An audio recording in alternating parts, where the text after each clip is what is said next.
আমরা যাব মাওলানা নূর হোসেন সাহেবের কাছে, যে তাকওয়াময় জীবন গঠনের সিয়ামের যে শিক্ষা, আল্লাহ পাক সিয়াম প্রতিপালনের মাধ্যমে প্র্যাকটিক্যালে তাকওয়ার শিক্ষাটা দিচ্ছেন, এই বিষয়টা যদি আপনি দর্শকদের জন্য বলেন। আলহামদুলিল্লাহ ওয়াহদা ওয়াসসালাতু ওয়াসসালামু আলা মান লা নাবিয়্যা বা'দা ওয়া আলা আলিহি ওয়া আসহাবিহি আজমাইন। অসংখ্য ধন্যবাদ আমার প্রিয় ভাই মাওলানা ভাইকে সুন্দর একটি প্রশ্ন করার জন্য। রমাদান মাস আমাদের যে বার্তা নিয়ে আসলো তা হলো তাকওয়া। তাহলে তাকওয়া, রমাদান মাস আসলে তাকওয়ার বার্তা নিয়ে যদি আমরা তাকওয়া অবলম্বন করতে পারি, তাহলে আমার দ্বারা রমাদানের ভিতরে কোনো অন্যায়, জুলুম, কোনো পাপ কাজ হবে না। যদি অন্যায় পাপ কাজ হয়ে থাকে, তাহলে রমাদান মাস যে শিক্ষা নিয়ে আসলো, যে বার্তা নিয়ে আসলো, বারতা নিয়ে আসলো, সে বারতা আমি কি পেলাম? রব্বুল আলামিন তো বলেছেন লাআল্লাকুম তাত্তাকুন। হ্যাঁ, রমাদান মাস হলো তোমাদের তাকওয়ার মাস।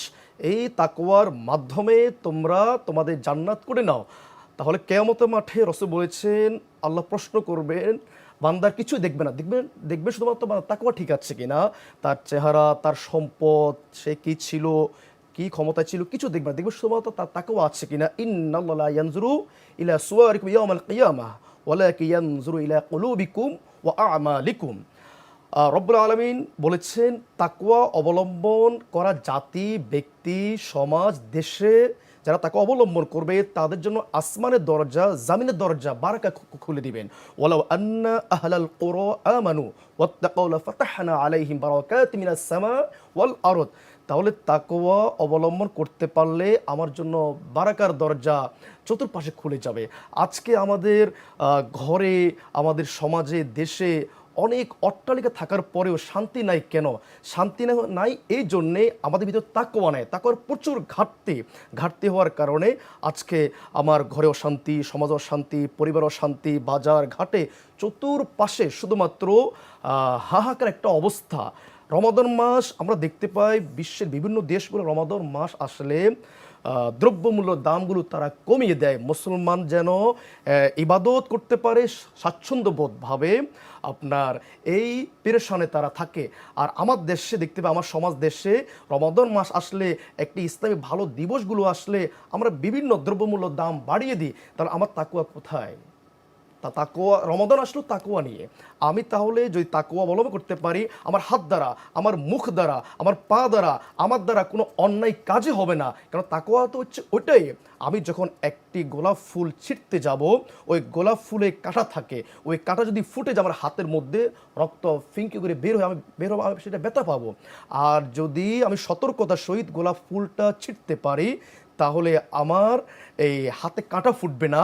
ঠিক তাকওয়াটা এমন, আমাদের প্রত্যেকটা জীবনকে রব্বুল আলামিন গোলাপের ফুলের মতন করে দুনিয়া পাঠিয়েছেন। মায়ের পেটে সবাই নিষ্পাপ হয়ে দুনিয়া এসেছে। আমরা এখন দুনিয়া আমরা পাওয়ার পরে বিভিন্ন অন্যায় কাজ দেখে আমরা বিভিন্ন অন্যায় কাজ জড়িয়ে পড়ছি।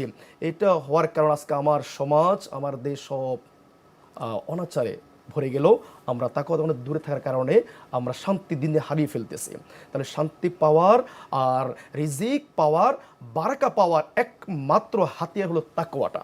আমার যে ভাইটি কথাটা বললেন, ওই 3জন ব্যক্তি গর্তের মধ্যে আটকা ছিলেন।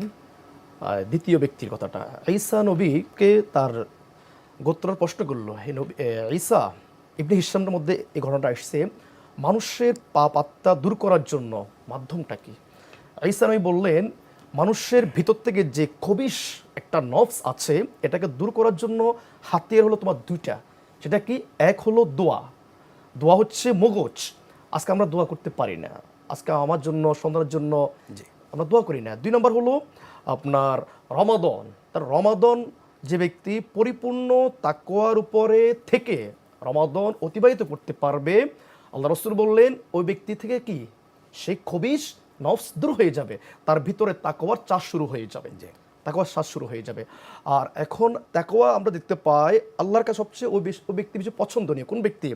রাস্তার পাশে বসে যে ব্যক্তি ব্যবসা করছে, একটা কুলি মজুর, অল্প পরিশোধ তার ব্যবসার পুঁজি, ওই ব্যক্তি যদি তাকওয়া অবলম্বন করে ব্যবসা সার্ভিস দেয়, তার এই যারা আসবে কেনার জন্য তার মালামালগুলো তাদের সাথে সুন্দর আচরণ দিয়ে ন্যায্য দাম রেখে সঠিকভাবে যদি ব্যবসা করে, তাহলে এই যে তাকওয়ার একটা সিস্টেম, হ্যাঁ, ব্যবসার মাধ্যমে তাকওয়ার পরিচয় দেওয়া, এইভাবে সকল কাজে